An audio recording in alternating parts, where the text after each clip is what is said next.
Γεια χαρά Dragon Ball Fans, σήμερα κάνω αυτό το βίντεο για να καλύψω δύο νέα γάλματα τα οποία έχουν παρουσιαστεί. Πάμε πρώτα στο πρώτο, το οποίο είναι και με το λιγότερο σε εισαγωγικά δράμα. Είναι ο Frieza της Last Sleep Studio. Όπως μπορείτε να δείτε εδώ, καταρχάς αυτό είναι το 3D rendering, δεν είναι καν το πρωτότυπο, οπότε πρέπει να κρατάμε μικρό καλάθι μέχρι να βγει το πρωτότυπο, αλλά σαν concept φαίνεται πολύ ωραίο. Φαίνεται ότι είναι στον αέρα. Γενικά η Last Sleep Studio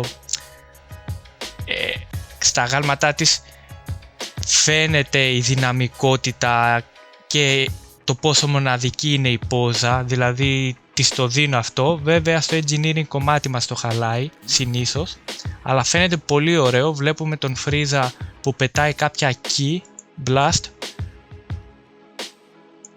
και από το 3D rendering όσο μπορώ, ό,τι μπορώ να δω βασικά, φαίνεται πολύ ωραίο. Φαίνεται ότι θα κολλάει το άγαλμα εδώ πέρα στο σύννεφο για να δείχνει αυτή την ψευδαίσθηση ότι είναι στον αέρα, το οποίο το έχουν καλύψει πολύ ωραία από ό,τι φαίνεται.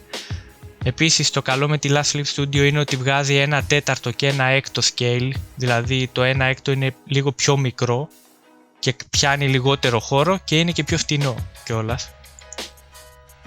Αυτά προς το παρόν, είναι 3D rendering, οπότε μέχρι να βγει το πρωτότυπο κρατάω μικρό καλάθι. Πάμε στο δεύτερο άγαλμα, στο οποίο ήδη έχουν αρχίσει συζητήσεις για το ποιο είναι καλύτερο και συγκρίνεται κλπ. Το οποίο είναι KDC Majin Vegeta. Αυτό είναι το δεύτερο άγαλμα της KDC που κάνει το Majin Vegeta, αλλά πριν τον έκανε σε άλλη πόζα, στο World Tournament ήταν. Τώρα κάνει τη δεύτερη version που είναι στο Big Bang Attack εναντίον του Majin Buu. Αυτό είναι πάλι 3D rendering, οπότε κρατήστε μικρό καλάθι, γιατί βλέπω πολλοί που το συγκρίνουν με τη Tsume τον Majin Vegeta, το οποίο είναι ένα κανονικό προϊόν και είναι πολύ κακό να συγκρίνεις 3D rendering με κανονικό προϊόν. Ακόμη και πρωτότυπο με το κανονικό προϊόν είναι κακό να συγκρίνεις. Παρ' όλα αυτά φαίνεται πολύ ωραίο, μακάρι και το 95% από ό,τι βλέπω να απεικονιστεί στο άγαλμα, δηλαδή στο κανονικό το προϊόν. Εγώ θα είμαι ευχαριστημένος προσωπικά. Βέβαια η KDC μας έκανε και ένα μικρό teasing, το Majin Buu. Τώρα ελπίζω ο Majin Buu να είναι στο ίδιο άγαλμα ή έστω σαν X version, δηλαδή να είναι το κανονικό version που είναι μόνο Majin Vegeta, και για αυτούς που θέλουν και τον Majin Buu να δίνουν το κάτι παραπάνω για να πάρουν και τον Majin Buu σαν άγαλμα για να φαίνεται σαν diorama. Αν όμως το κάνει όπως με το Father Son Kamehameha και το Cell, δηλαδή δύο ξεχωριστά αγάλματα, δύο ξεχωριστές οντότητες, εμένα αυτό προσωπικά θα με απογοητεύσει, γιατί και το κόστος θα είναι πολύ μεγάλο και το να έχεις ένα diorama σε ένα άγαλμα, μία σκηνή, μία μάχη, είναι πολύ καλύτερο. Να πω πάλι ότι και ο Majin Buu εδώ είναι 3D rendering, δεν είναι το κανονικό το άγαλμα και πρέπει να περιμένουμε πώς θα απεικονιστεί αυτό το πράγμα στο κανονικό το άγαλμα.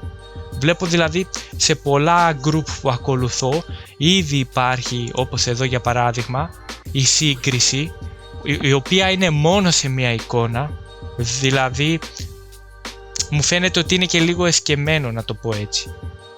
Φαίνεται ωραίος ο Majin Vegeta της KDC, φτάνει να το δούμε σε κανονικό προϊόν και να το συγκρίνουμε από όλες τις μεριές.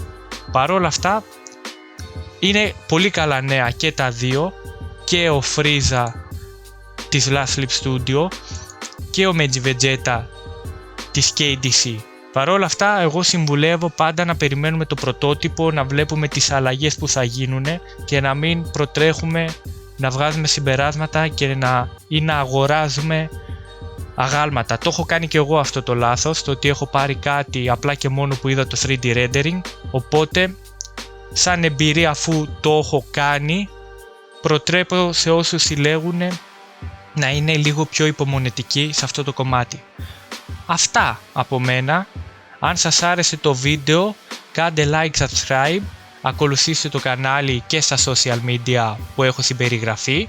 Γράψτε από κάτω εσείς τι πιστεύετε και ή αν συμφωνείτε ή αν διαφωνείτε μαζί μου και τα ξαναλέμε στο επόμενο βίντεο.